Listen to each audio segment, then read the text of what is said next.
Harry Truman's decision to never enter the White House under Eisenhower wasn't announced in a grand speech or written decree.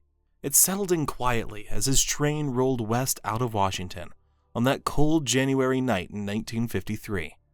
The presidential seal was still fresh in his memory when the rail cars pulled away from the Capitol, carrying him back to the small town in Missouri where his story had begun. He had said his farewells, stepped off the stage of American power, and now stood on the real platform of that train, his hat pulled low against the bitter wind, waving goodbye to his city and to a house that had defined his every waking hour for nearly 8 years. What no one in the crowd that day could have known was that his departure would become something far more than a routine exit. For all of Eisenhower's time in the White House, Truman would behave as if he had drawn a hard private line across that famous doorway, and he would not cross its threshold even once. To understand why a former president kept such deliberate distance from the most powerful address in America, we have to wind the clock back just a few hours from that departing train to a black limousine idling under the north portico of the White House. It was January 20th, 1953, Inauguration Day. The car waited in the brittle winter air, its exhaust rising and hanging in the cold like smoke, drifting across a distant battlefield. Inside that vehicle, 2 men shared the back seat in very little ease. On one side sat the man leaving power, Harry S. Truman, the 33rd President of the United States. On the other side sat the man about to take that power, General Dwight David Eisenhower, war hero and president-elect. Custom said this shared drive symbolized continuity, a peaceful handover between equals. But in that car, by most accounts, that would emerge later. It felt less like a ritual of respect and more like an obligation neither could avoid. Neither man could know in that moment how far the chill of that short journey would reach. What history would make clear is that the rupture on display that morning had not started with the limousine, or even the election. It began years earlier when Truman had quietly wondered whether Eisenhower should be the one in the Oval Office instead of him, and when one missing paragraph in a speech delivered in Milwaukee would convince him that the general he admired had failed a test he could never forgive. The year was 1945. Europe lay in ruins, its ancient cities reduced to rubble, its people struggling to survive amid the wreckage of 6 years of total war. Nazi Germany was close to defeat, its armies crumbling on every front.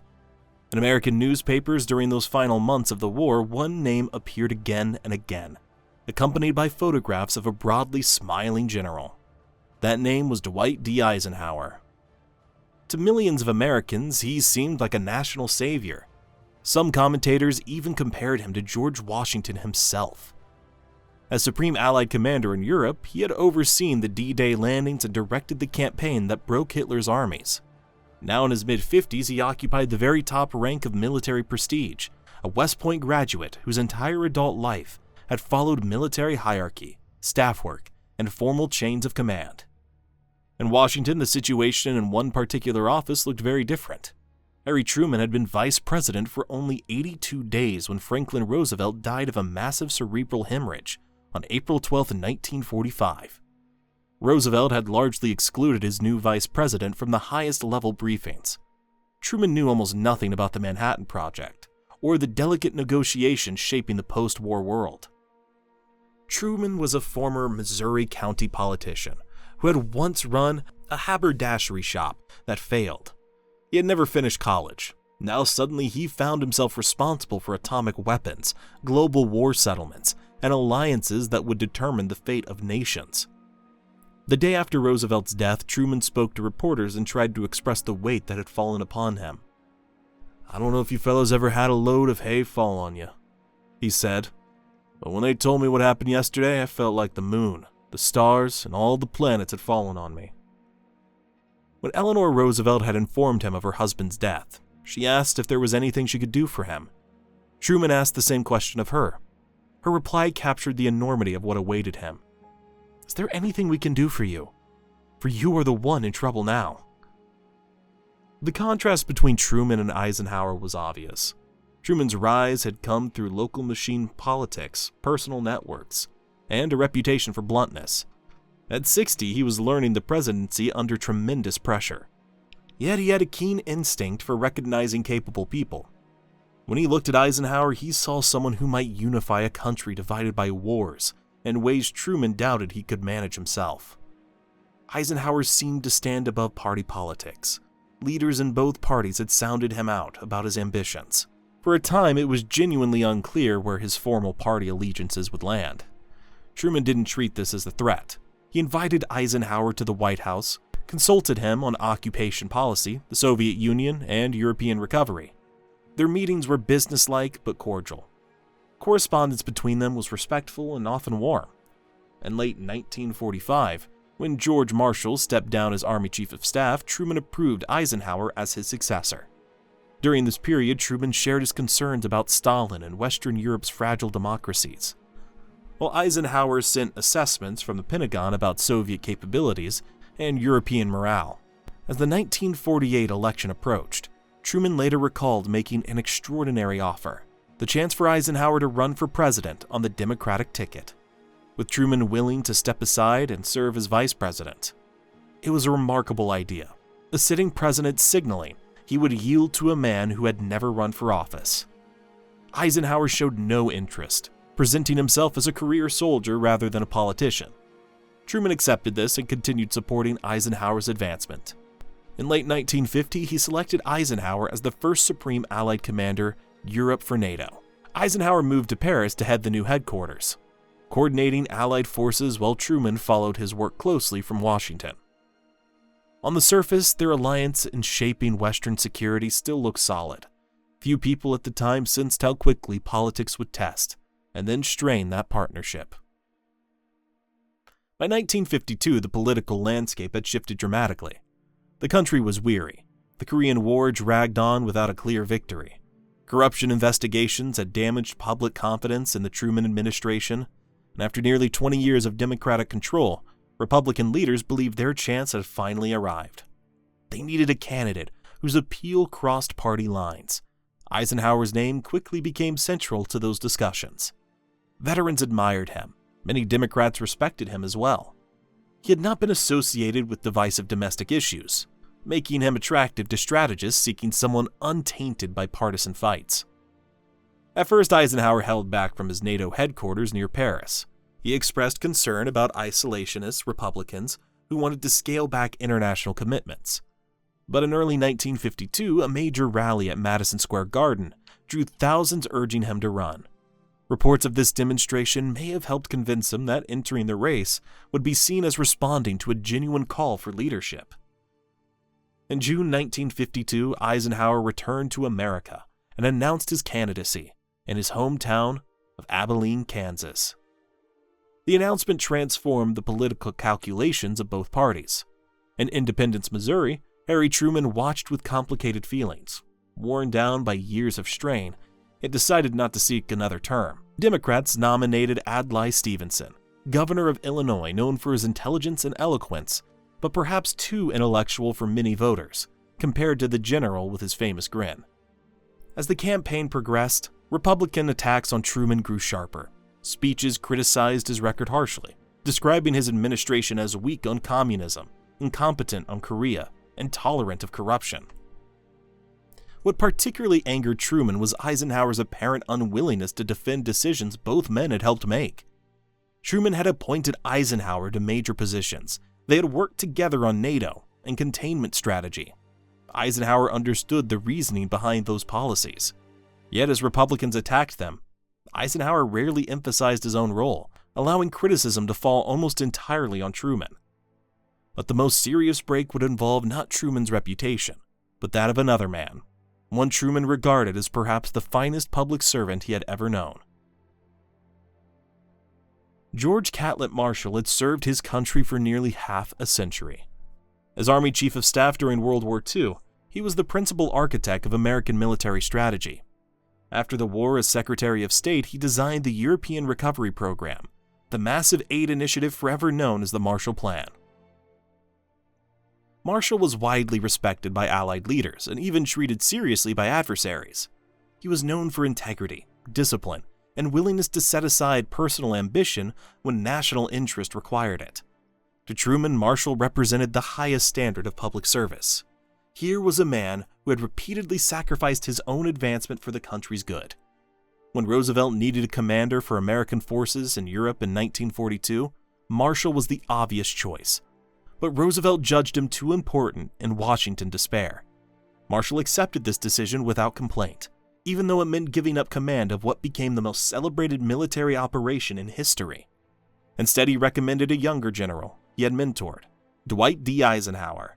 It was Marshall's recommendation that gave Eisenhower the opportunity to lead D-Day and to become the hero of the European War. Without Marshall's selfless decision, Eisenhower's career might have taken an entirely different path.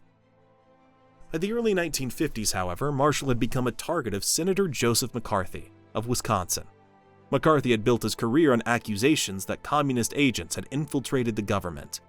For nearly 2 years, he pursued alleged communists with charged accusations, often lacking solid evidence, creating an atmosphere of fear. McCarthy accused Marshall of aiding communist advances, including China's fall to Mao. He called Marshall a man steeped in falsehood, and portrayed him as part of a conspiracy harming American interests. The accusations were outrageous to anyone who knew Marshall's record, but McCarthy had a gift for headlines, and his charges found an audience among Americans frightened by communism. Truman watched these attacks on his friend with mounting fury. Marshall, he believed, was one of the finest public servants of the era. To see him slandered by a demagogue was almost more than Truman could bear. Now, as the campaign reached its final weeks, the question of how Eisenhower would respond to these attacks would become the defining moment of the entire election, at least in Truman's eyes. October 3, 1952, Milwaukee, Wisconsin. The autumn air carried the first hints of winter as thousands of supporters filed in to the Milwaukee arena. Dwight Eisenhower was scheduled to deliver a major speech before approximately 10,000 people on the theme of communism and freedom. It was meant to be a defining moment of his campaign, a chance to demonstrate both his anti-communist credentials and his moral leadership. There was a complication. Wisconsin was McCarthy's home state, and the senator would be present on the stage that night. For months, McCarthy had built his political career on accusations that communist agents had infiltrated the highest levels of government. His targets included diplomats, academics, and even decorated military officers. Among his most prominent victims was George Marshall himself. A draft of Eisenhower's remarks had been circulated among staff and press for days. That draft contained a clear defense of George Marshall's loyalty and service, with pointed criticism of the attack made against him. The passage praised Marshall as a patriot whose integrity was beyond question. It was, in effect, a public rebuke of McCarthy's shameful accusations. As the event approached, Eisenhower's political advisors grew increasingly nervous. Wisconsin Governor Walter Kohler personally urged the general to consider. Republican leaders warned that challenging McCarthy on his home ground might cost them the state's electoral votes. McCarthy was enormously popular in Wisconsin. His supporters were passionate and unforgiving. Confronting him publicly could alienate the very voters Eisenhower needed to win. According to accounts that emerged later, there may have been heated discussions aboard the campaign train about what to do. Some advisors argued that defending Marshall was a matter of principle that transcended electoral calculations. Marshall had given Eisenhower his career. To abandon him now would be an act of cowardice. Others insisted that winning the election must be the priority. What good was principle, they argued, if it meant handing the presidency to the Democrats for another 4 years? The pressure mounted as the hours ticked away. Eisenhower found himself caught between two competing obligations: loyal to a mentor and a friend, and ambition for the highest office in the land. Under this weight, Eisenhower made his decision. He agreed to remove the passage about Marshall. 74 words were deleted from the text. The defense of his former commander simply vanished, as if it never existed. That night, Eisenhower delivered his remarks to the cheering crowd. He spoke strongly against communism, his voice firm and commanding. He condemned Soviet expansion and promised vigilance against subversion. He appeared on stage with McCarthy, the two men standing side by side for the assembled photographs. When they shook hands, the flashbulbs captured the moment for newspapers across the country. Eisenhower didn't mention George Marshall's name, not once. Reporters who had received the original draft immediately noticed the omission.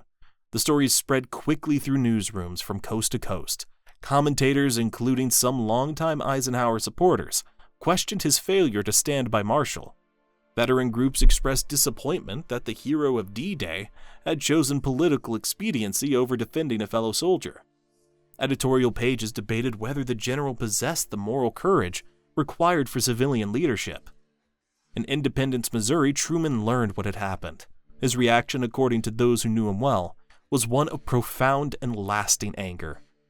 Here was the man Truman had elevated to the highest military commands.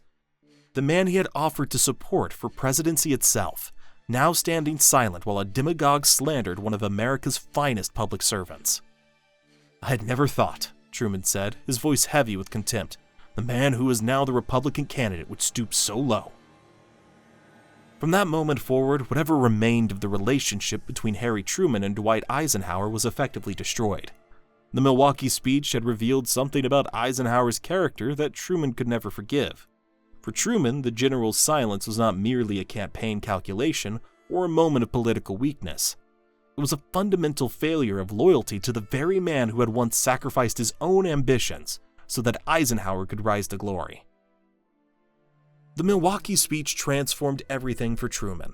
Until that night, his attacks on Eisenhower had been standard partisan fare, the kind of rhetoric expected from any president supporting his party's nominee. Now they became intensely personal. In the weeks that followed, Truman campaigned for Stevenson with a ferocity that startled even longtime allies. He no longer questioned merely Eisenhower's policies, he asked about his fundamental character. Truman threw himself into the campaign trail with an energy that belied his 68 years. He boarded trains and crisscrossed the country, stopping at small towns and major cities alike. At each whistle stop, he stepped onto the rear platform and delivered blistering speeches to crowds that gathered to see the sitting president. His voice carried the unmistakable edge of a man who felt personally betrayed. He portrayed Eisenhower as someone whose entire experience was rooted in giving orders within a military hierarchy, a man who had spent his adult life in a world where subordinates saluted and obeyed without question. Such a background, Truman argued, left the general utterly unprepared for the messy realities of democratic governance. A president could not simply command Congress to act. He had to persuade, negotiate, and compromise. These were skills that Eisenhower had never developed, and perhaps could never learn. Truman warned audiences that conservative Republicans viewed Eisenhower merely as a useful figurehead. They would exploit his popularity and his famous smile to win the election, then work behind the scenes to dismantle everything the New Deal had accomplished. Social Security, labor protections, and agricultural supports. All of it would be at risk under a Republican administration that cared more about corporate interests than ordinary working families. But most pointed were his attacks on Eisenhower's moral courage. The Milwaukee incident had provided Truman with ammunition he would use relentlessly. How could Americans trust a man who refused to defend his own mentor? What did it say about Eisenhower's backbone that he would stand silent while a demagogue like McCarthy slandered one of the greatest public servants in American history? "The general doesn't know any more about politics," Truman declared at one campaign stop, his voice dripping with contempt, "than a pig knows about Sunday." The crowds roared their approval, but Truman wasn't merely playing to supporters. He genuinely believed what he was saying. In his view, Eisenhower had revealed a fatal weakness in Milwaukee. A man who would sacrifice a friend for political advantage couldn't be trusted with the presidency. These attacks angered Eisenhower deeply. The general was unaccustomed to such personal criticism. Throughout his military career, he was celebrated and honored. Now he found himself the target of withering scorn from the President of the United States. According to accounts from aides like speechwriter Emmett John Hughes, criticism from Truman remained a sore point that never fully healed. Even mentioning Truman's name in Eisenhower's presence could reportedly provoke a visible reaction. A tightening of the jaw, a flash of irritation in those famous blue eyes. Eisenhower's supporters urged him to respond in kind, to attack Truman's record on Korea, on corruption, on communist infiltration of the government. But the general largely held back, preferring to let surrogates deliver the sharpest blows. He understood that trading insults with a sitting president would diminish his own stature. Better to remain above the fray and let the voters render their judgment. On November 4th, 1952, those voters delivered their verdict. Eisenhower won by a wide margin, carrying 39 of the 48 states and claiming 442 electoral votes to Stevenson's 89. It was a landslide of historic proportions, reflecting the country's weariness with 20 years of Democratic rule and its desire for change. That night, his return confirmed his overwhelming victory. Eisenhower addressed jubilant supporters. Across the country in Independence, Truman absorbed the results in silence. The American people had spoken clearly. But the results did nothing to repair the relationship between the two men. If anything, the magnitude of Eisenhower's triumph only deepened the wound. Truman had given everything to stop him, and it had not been nearly enough. The process of transferring power began in the weeks between the election and the inauguration. Ideally, this would combine ceremony with cooperation as teams exchanged information and warnings. The Truman-Eisenhower transition proved quite different. November 18, 1952 was set for the formal White House meeting.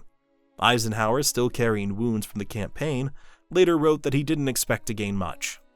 Truman, despite his anger, believed the presidency's responsibilities transcended personal feelings. His staff assembled detailed folders on Korea, European relations, domestic conditions, and Congress.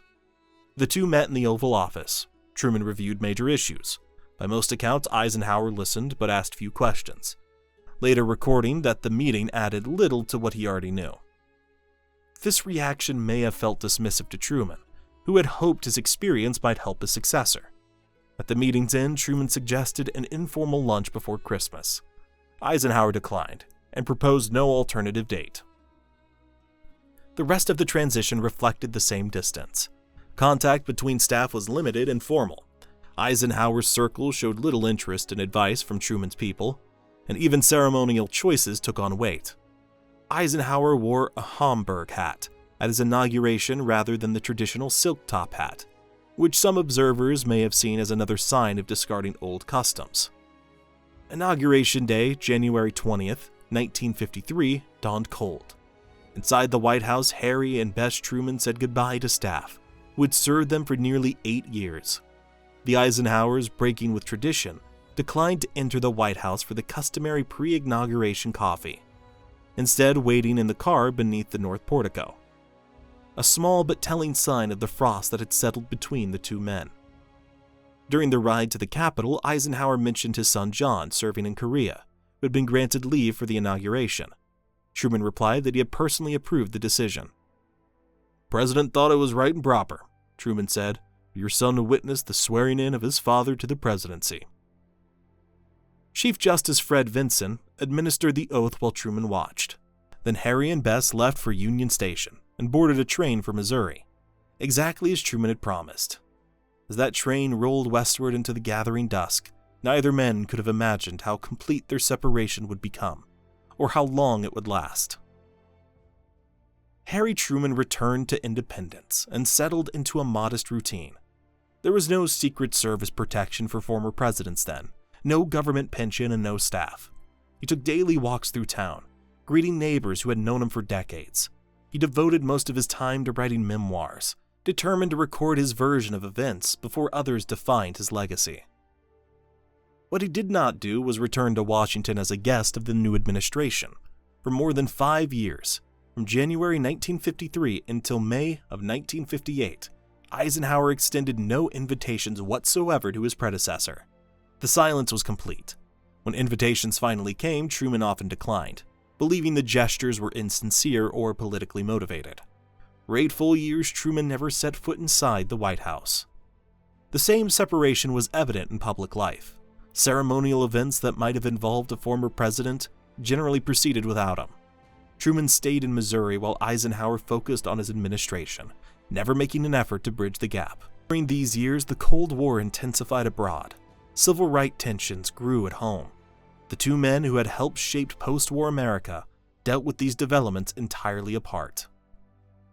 Truman poured energy into establishing his presidential library, which was dedicated on July 6, 1957 in Independence. It became the first presidential library under new federal legislation. Presidential library dedications often serve as occasions for reconciliation. It would have been customary for the sitting president to attend. However, it doesn't appear that Truman extended an invitation to Eisenhower. Instead, Eisenhower sent a brief telegram that Franklin Float, the administrator of the General Services Administration, read aloud during the ceremony. Herbert Hoover attended and spoke warmly. Chief Justice Earl Warren delivered the principal address. But the current president's absence, whether by choice or by design, was noted by all. Truman wrote sarcastically to Dean Acheson about the telegram. "I hope you were impressed with Ike's telegram to the people. What in the hell makes some of us tick?" The bitterness had not faded. Within the Eisenhower White House, one advisor watched with growing concern. Bryce Harlow had worked in government since the Truman years and now served as a key congressional liaison. He believed the ongoing freeze harmed the dignity of the office itself. The presidency, in his view, depended on continuity, on each occupant respecting predecessors regardless of differences. Mentioning Truman's name remained uncomfortable for staff members who knew their boss's irritation, but Harlow decided someone needed to raise the issue directly. When he floated the idea to colleagues, most discouraged him. Chief of Staff Sherman Adams saw little to gain from reopening old wounds. Press Secretary James Hagerty felt the same. Only Ann Whitman, Eisenhower's personal secretary, encouraged him. She quietly offered to keep the Oval Office door unlatched during the meeting in case Harlow needed a quick exit. In May 1958, Harlow requested time with the president. He approached carefully, acknowledging the damage from the 1952 campaign and Eisenhower's grievances. Then he shifted to the larger problem.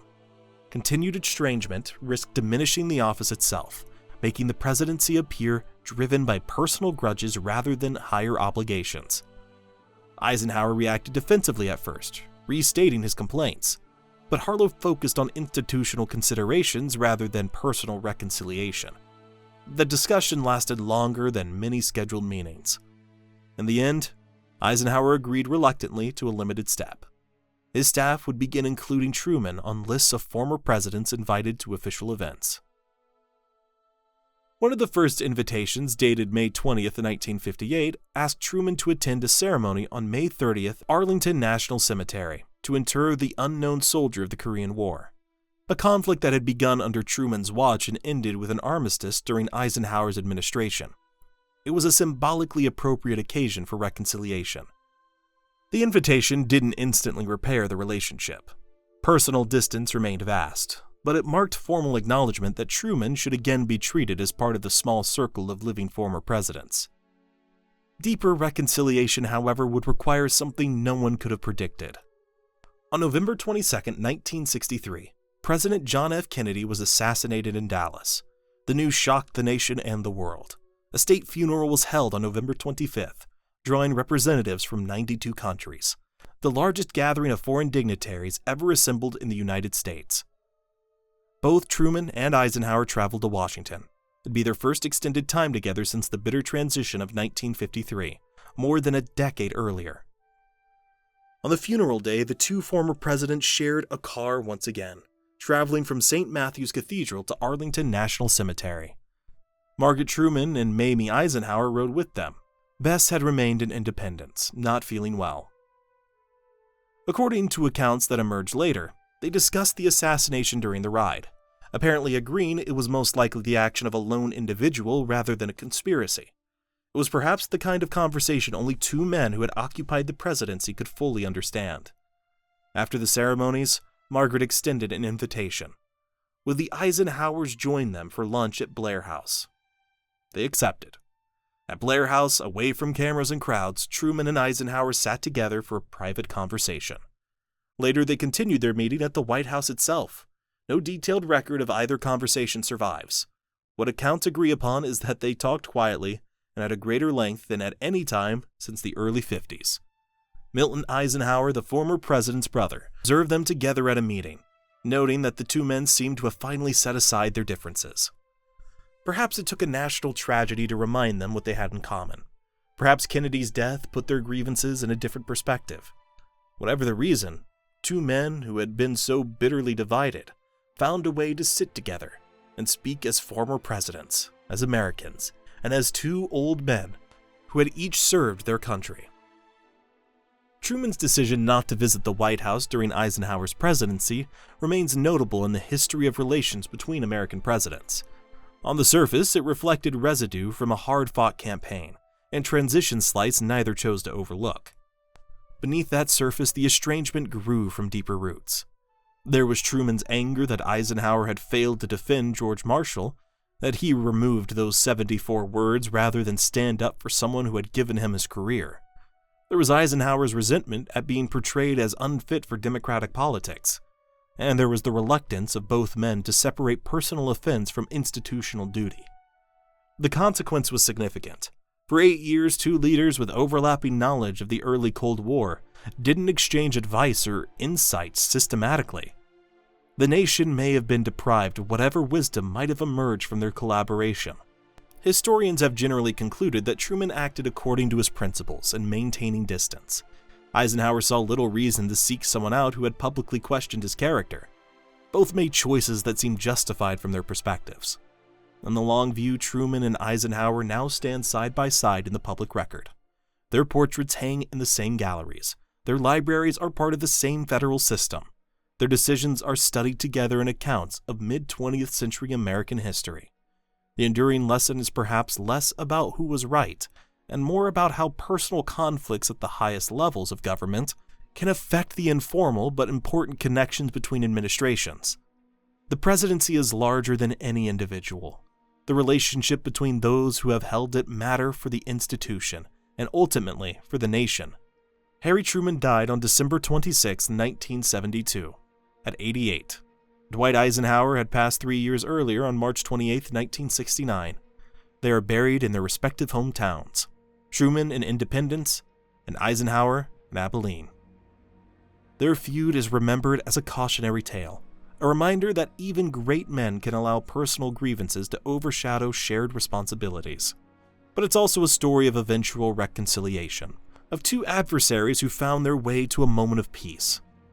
In the end, their stories remind us that the presidency is temporary, but the way presidents treat one another can echo long after they're gone.